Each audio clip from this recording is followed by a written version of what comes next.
오늘의 사연 시작합니다. 안녕하세요. 저는 올해 59살인 여자입니다. 저는 27살에 시집을 왔습니다. 우선 결혼하기 전부터 이야기를 시작하겠습니다. 남편과는 중매로 만났습니다. 남편 이웃집에 사시는 분이 저희 어머니와 아시는 사이셨어요. 그래서 남편 집을 보시고 소개를 해주셨습니다. 하지만 그렇게 만난 남편의 첫인상은 저에겐 별로였습니다. 그렇게 호남형도 아니었고 말주변도 없는 사람이었기 때문입니다. 남편의 직업이 직업군인이었어요. 그때 당시 군인에 대한 선입견도 있었습니다. 그래서 그랬는지도 모르겠습니다. 하지만 시간이 점점 지날수록 남편의 꾸밈없는 모습과 성실함이 느껴져서 1년이란 연애 기간을 가지게 되었습니다. 그로부터 1년 후 저는 남편과 결혼을 하게 되었습니다. 가난한 집 삼형제 막내 아들이셨던 저희 아버지는 딸에게, 그러니까 저희 첫째 언니에게 재산을 뺏겨 그때 당시에 돈 한 푼 없으셨어요. 첫째 언니는 연락 두절이고 어디서 뭘 하고 사는지 모르겠습니다. 저희 엄마는 어려운 형편에도 불구하고 나름 신경을 써서 패물을 해주셨습니다. 그렇게 결혼식을 올리고 남편과 저는 경주로 신혼여행을 다녀왔습니다. 물론 그때 전 홀몸이 아니었습니다. 옛날엔 형편 때문에 먼저 같이 살다가 뒤늦게 결혼을 하는 경우가 많아서 제 뱃속엔 아이가 있었습니다. 그렇게 여행을 다녀오고서는 친정에 잠깐 들렸다가 늦은 저녁에 시댁에 가게 되었습니다. 그런데 저희를 맞이한 건 빈 밥솥이었습니다. 시어머니는 저희가 오자마자 하시는 말씀이 "이제 너희도 왔으니 저녁을 좀 해라. 이제 며느리 왔으니 난 부엌에서 손 떼야겠다." 였습니다. 저녁밥을 기대하는 제가 이상했던 걸까요? 이때 저희 시어머니 연세가 52세였습니다. 지금 제가 59인데 저한테 그랬던 시어머니를 아무리 이해하려고 생각해도 헛웃음만 나네요. 그렇게 저는 임신한 몸으로 여행을 다녀와 피곤했던 무거운 몸을 이끌고 그 겨울 부엌에서 저녁을 차려야 했습니다. 시어머니와의 갈등은 그때부터였습니다. 물론 결혼 전에도 약간의 기미는 보였지만 저는 설마 했습니다. 저와 저의 남편은 결혼할 때 무일푼으로 빚을 진 상태에서 결혼을 했습니다. 시댁도 가난해서 시부모님이 남편의 결혼 비용을 댈 수 없었고 남편의 동기들에게 돈을 빌려서 그 돈으로 새빵을 얻어 살게 되었습니다. 남편이 군대에 들어와서 번 돈을 거의 시부모님 집 대출 갚는 데 썼기 때문입니다. 다른 자식은 없냐고요? 아니요, 있습니다. 누나와 남동생 둘이 있습니다. 누나도 돈을 일부 갚는 데 도움을 주었습니다. 하지만 남동생은 타지에서 생활하느라 도와줄 형편이 안 되었고 11살 차이가 나는 막내 동생은 이제 막 중학생이었기 때문입니다. 그래서 친정 부모님께서 그릇과 이불 등 살림살이를 장만해 주셨습니다. 그런 와중에도 저희 시어머니는 남편에게 끊임없이 집값 갚는 걸 요구하셨습니다. 이제 한 가정을 이러는데도 말이죠. 남편의 그때 당시 월급이 20만 원이었습니다. 10만 원 넘게 돈이 몇 달은 들어갔고 없는 살림에 저는 먹지도 못하고 목욕탕에서 몇 번이나 쓰러졌는지 모릅니다. 없는 형편에 무슨 목욕탕이냐 하시겠지만 새방엔 욕실이 따로 없었습니다. 씻는 것도 주인집 마당 호스 앞에 쭈그려 앉아 대야에 물을 받아놓고 세수를 했습니다. 욕실이란 건 바깥에 따로 비치된 화장실 변기가 다였죠. 그리고 저는 옷 한 벌 산 적이 없었습니다. 그렇게 5개월이 지나서 저는 딸아이를 낳았습니다. 그렇게 친정에서 일주일쯤 쉬었나 친정집에 전화벨이 울렸습니다. 시어머니셨죠. "내가 지금 친정집에 잠깐 가야 하는데 네가 와서 네 시아버지 밥 좀 차려라." 왜 전 바보같이 그 소리를 가만히 듣고 있었을까요? 지금 같은 시대였으면 큰 소리를 치면서 "나 쉬어야 해서 안 된다. 이제 아이 낳은 지 일주일도 안 됐다. 라고 따졌겠지만요. 하지만 그땐 큰 소리 칠 수 없었습니다. 하다못해 대꾸도 못했습니다. 그저 네 라고 할 수밖에 없었습니다. 무서웠거든요. 저희 친정집과 시댁은 같은 지역이었고 저의 살림집과의 거리는 꽤 있었습니다. 산후조리 당시 전 친정이었으니 시댁 옆이었죠. 그렇게 전 산후조리가 덜 된 몸으로 2주 동안 시아버지 식사를 해드렸습니다. 하지만 어느 하나 도와주는 사람이 없더군요. 남편도요. 네, 남편도 성실만 하고 착한 아들이지 좋은 남편은 아니었습니다. 그 후로 둘째 아이를 낳았을 때 일인데요.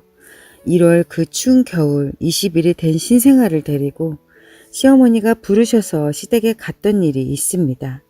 저는 그때 저희 집에 있었습니다. 그리고 집안 제사 때 집에 있는 아이들 때문에 일찍 가야 하는데 12시 넘게까지 나 혼자 정리하게 만들었어요. 다른 며느리들 시집 올 때 패백 절 못 받게 하고 저한테 식당에서 잡일을 시키셨죠. 전화통화 사건도 있는데요. 시어머니가 거짓말을 했는데 남편은 이 일을 옆에서 알았지만 내 편을 들어주지 않더군요. 그리고 저를 혼낸다는 시어머니의 전화를 어린 저의 아이가 받은 적이 있는데요. 그때 애가 상처를 받아 며칠을 울었습니다. 시부모님 집 일종의 유산 상속 사건도 있네요. 집 대출의 70% 이상 갚은 건 저희 남편인데 한 푼 보태지도 않은 막내 아들에게 명의 이전시킨다고 한 것이에요. 아니 이게 말이 됩니까? 시어머니가 제 남편을 어떻게 생각하셨는지 아시겠죠? 두 남동생들 제 남편 아주 우습게 압니다. 가정교육이 이렇게 무섭다는 걸 알았어요. 술꾼이셨던 시어머니는 늘 매일같이 술에 취해 사셨습니다. 30년 가까이 저희 친정집에서 볼 수 없던 광경을 너무 많이 봐서 문화 충격을 받았습니다. 물론 지금은 연세가 많으셔서 건강 때문에 끊으셨습니다. 무엇보다 제일 큰 문제는 자기 가족밖에 모르는 남편입니다. 지금도 항상 생각하지만 이 사람은 정말 결혼하면 안 되는 것이었습니다. 우리 가족보단 시댁이 먼저였고 본인 직장이 늘 우선이었으니까요. 이 사람이 진짜 절 사랑은 했던 걸까요? 아마 아니었을 겁니다. 그냥 잠자리 상대가 그리고 밥을 해줄 상대가 필요했겠죠.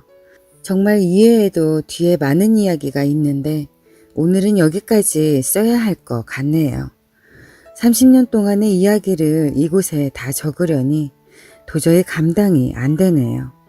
아마 쫙 다 풀어섰으면 적어도 책 한 권은 나올 것 같아요. 그래도 제가 오늘 이런 글을 이곳에 올린 이유는 제가 살고자 함입니다.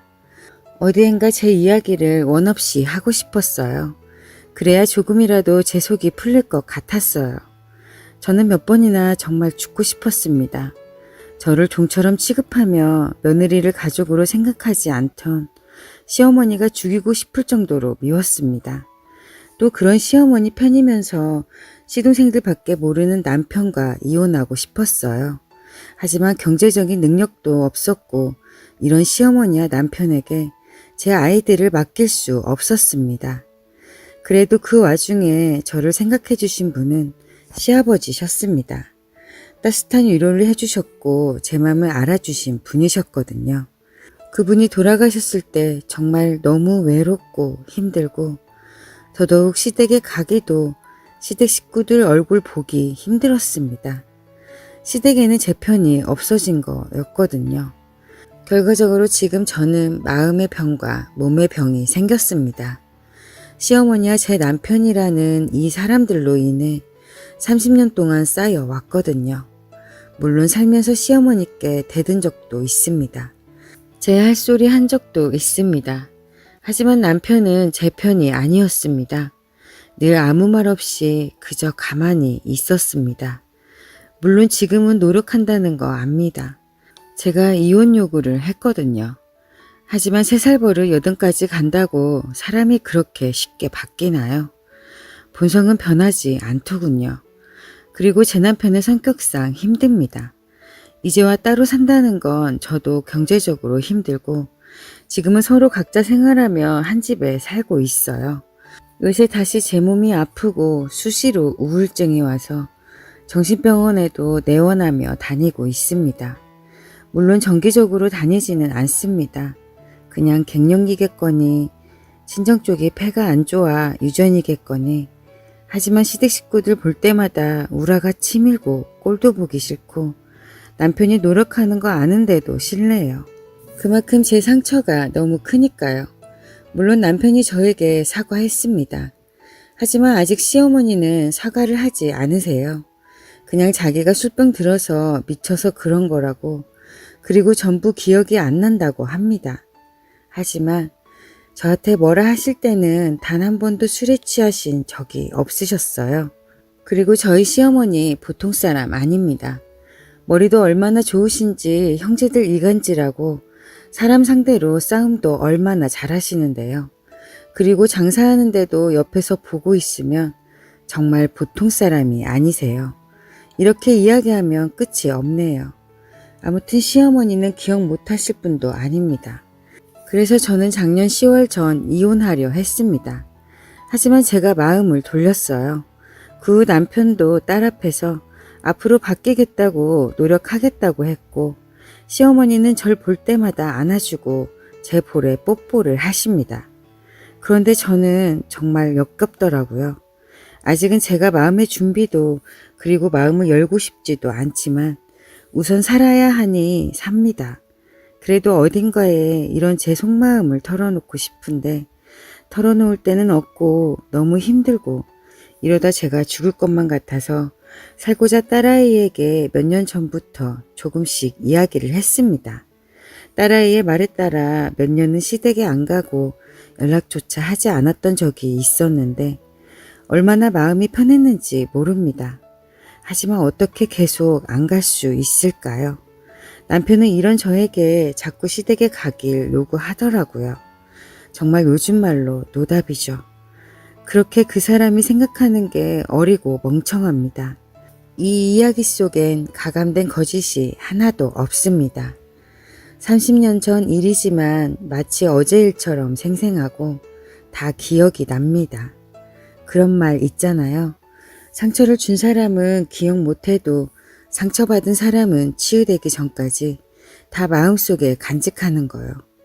네, 바로 제가 그렇네요. 감정에 이끌려 쓰다 보니 나중에 두서가 없이 쓰게 되었습니다. 이해해 주세요. 이렇게 두서없이 긴 글 읽어주셔서 감사합니다.